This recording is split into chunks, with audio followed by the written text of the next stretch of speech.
Vaginal dilators are really helpful for those who are going through pelvic pain or pain with intercourse, or who are preparing for childbirth or are going through the postpartum recovery process.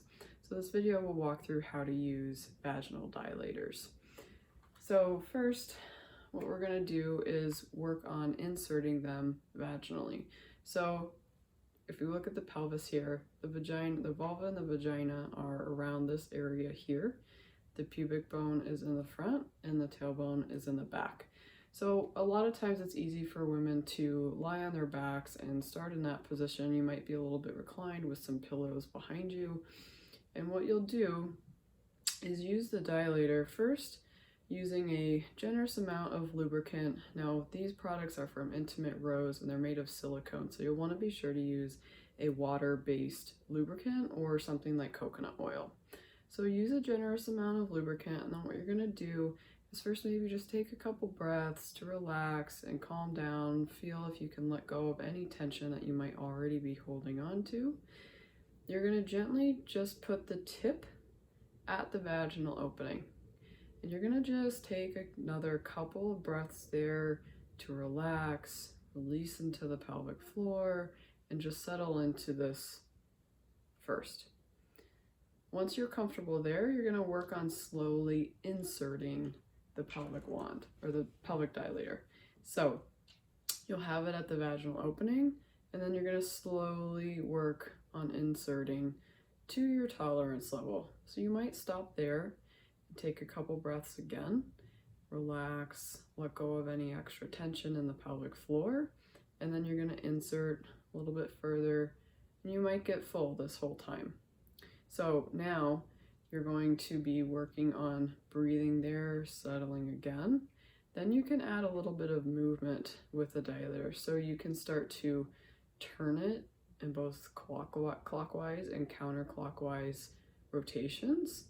And then you can stretch around the vaginal opening. So you can pull the dilator over towards like 3 o'clock, 9 o'clock, gently down towards 6 o'clock.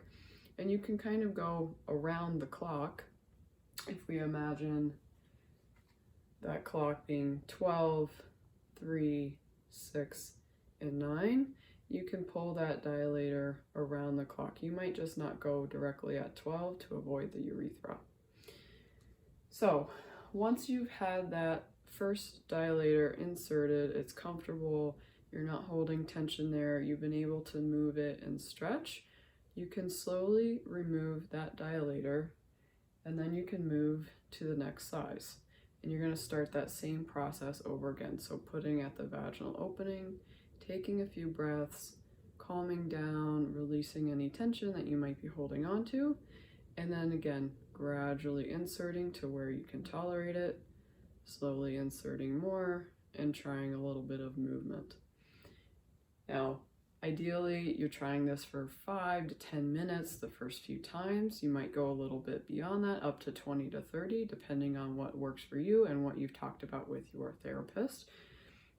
But what you want to do is work in that 5 to 10 minutes to where you can. There's not a goal of being able to get through each size of the dilators. There's really just a goal to start with that first size that you know you can tolerate or that you might be able to tolerate, slowly working with that first one, gradually going to a second size if that feels allowable and tolerable to you in that time period. So 5 to 10 minutes to begin with is a really good place to start. You might work up to 20 to 30 minutes, again, depending on what you have discussed with your therapist. And then this is something that can be done daily, but again, a really good starting point is about 2 times a week to really work on that tolerance and starting point. And again, starting on your back tends to be the most comfortable, but then it's really nice to be able to progress into different positions, like on your hands and knees, or in a sidelying position, or in a child's pose position, especially if you're going to want to involve different positions during intercourse. It can be a really nice way to work on the pelvic floor relaxation in different positions. So that's a little walkthrough on vaginal dilators. Again, it's best to always consult with your pelvic health therapist to determine what works for you, but this is a nice way to get started.